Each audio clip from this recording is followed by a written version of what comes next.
Hi everyone, Anthony Fantano here, internet's busiest music nerd. Hope you're doing well. For some reason, I'm big in Indonesia. Big Indonesian following, number one Indonesian guy here. I welcome you, all of you, everyone here from the West, from elsewhere.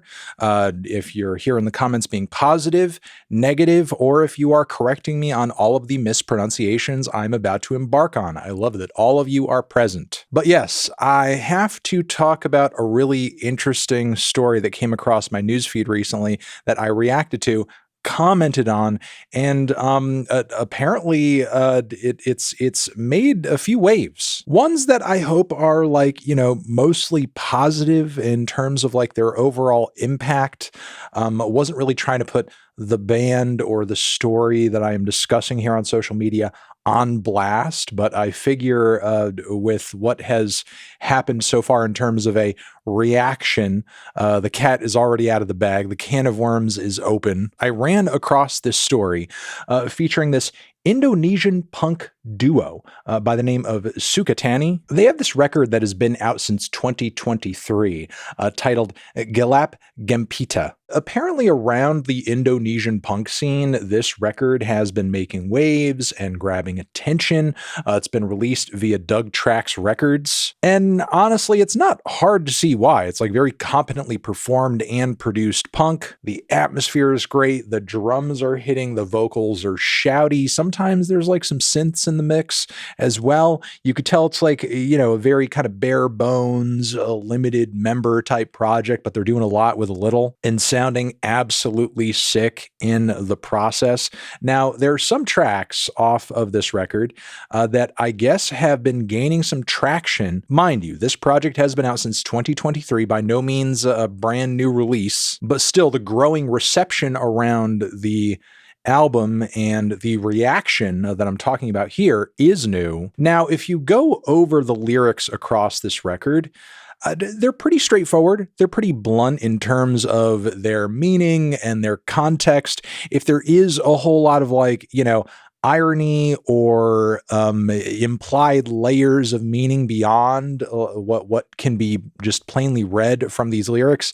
it's kind of going over my head, I will admit that. But for the most part, like the topics and the philosophy that is conveyed through a lot of the lyrics on this record, a very simple read makes it clear that the band is all about environmentalism, anti-consumerism, opting to make choices in life and maybe broadly in politics, that are the best of whatever options you have, just trying to stray away from an evil path, as it were. Other lyrics on the album seem to endorse ideas about collectivization and community, family. And then there's the specific track in question that I'm talking about for the most part here in this video, which is maybe the boldest of the bunch in terms of its messaging, and that's Bayar, Bayar, Bayar. Now, again, this track I think can be very plainly read, and essentially what it communicates is a message about police corruption, where they're from. You don't really need to be a linguistics expert to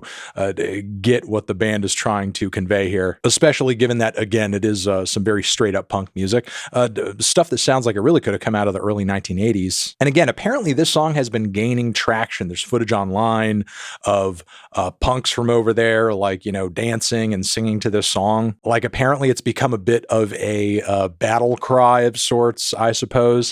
And now, as a result of that track getting the traction and getting the attention that it has, there has been pressure on the band to take the song down and essentially disavow it. As recently there has been video posted to the internet of the band pretty much apologizing for the song and essentially, just basically saying it misrepresented the police. On formal streaming services, at least, from what I'm seeing, like the Spotify's, as it were, out there, the track has been taken down. Now, there has been a lot of discussion about, whether or not this is Spotify's responsibility and so on and so forth, and if they're the ones who have done this.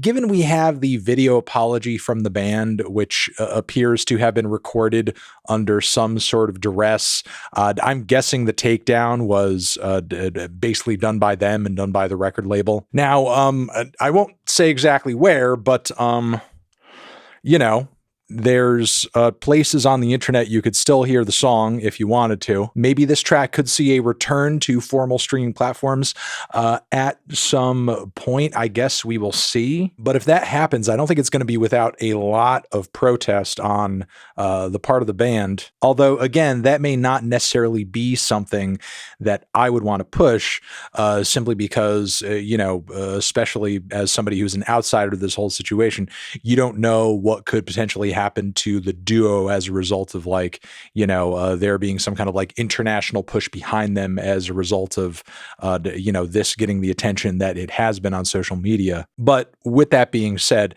let me say just how sad and unfortunate the whole situation is, and how plainly silly and obvious authoritarianism always is, as every single time it tries to get rid of any pushback to its power, it shows its ass right away. Because, like, who is genuinely looking at this situation and being like, oh yeah, that band, they were so sorry about that. They were like, you know what? Like, we were thinking about the lyrics that we said on that track, and it was kind of messed up. Like, we didn't mean it. We were young and stupid at the time. It was all just like a big misunderstanding, and there's no way we meant anything that we said on that song. Nobody thinks that. Nobody is looking at this situation and taking that away from it. So in trying to eliminate the criticism that they are authoritarian and corrupt, the police and the government here have just showcased they are exactly those things, because if you weren't, you wouldn't really care what this punk duo has to say, and you would just let them do their thing and exist. But you can't, because they're saying something that is resonating and is a reality for many people who I'm sure that song resonates with. So I would just like to wish the band well, especially since they did write such a fun and lively and interesting song here. And I also don't want to see any haters in the comments being like, oh, if they were punks, they wouldn't have taken it down, so on and so forth, blah, blah, blah. At the end of the day, we should be sympathetic to whatever tyranny these two might be dealing with right now. And regardless of whether or not the track had to be taken down for the safety and livelihoods of everyone involved, they still stood up and said something. And, even with this video, even with this takedown, the statement is out there. The truth is out there. It's plain to see. In recording this song and releasing this song and having it get the attention that it has, this band has done more than most people who would criticize them in the comments will ever do. Now, quick shout out to over here, where I am right now, where the state of protest music is sadly not that much better, because once again, one of the biggest artists out there right now with a mainstream-ish platform that is dropping any music consistently that actually stands directly in opposition without pulling any punches to the status quo and everything going on right now is Mac LaFrickin Moore, who just came out with this new effed up track where he's going at Trump, he's going at Elon, his little salute, Israel Palestine, digging down once again into a lot of the same themes as he did on Heinz Hall not too long ago,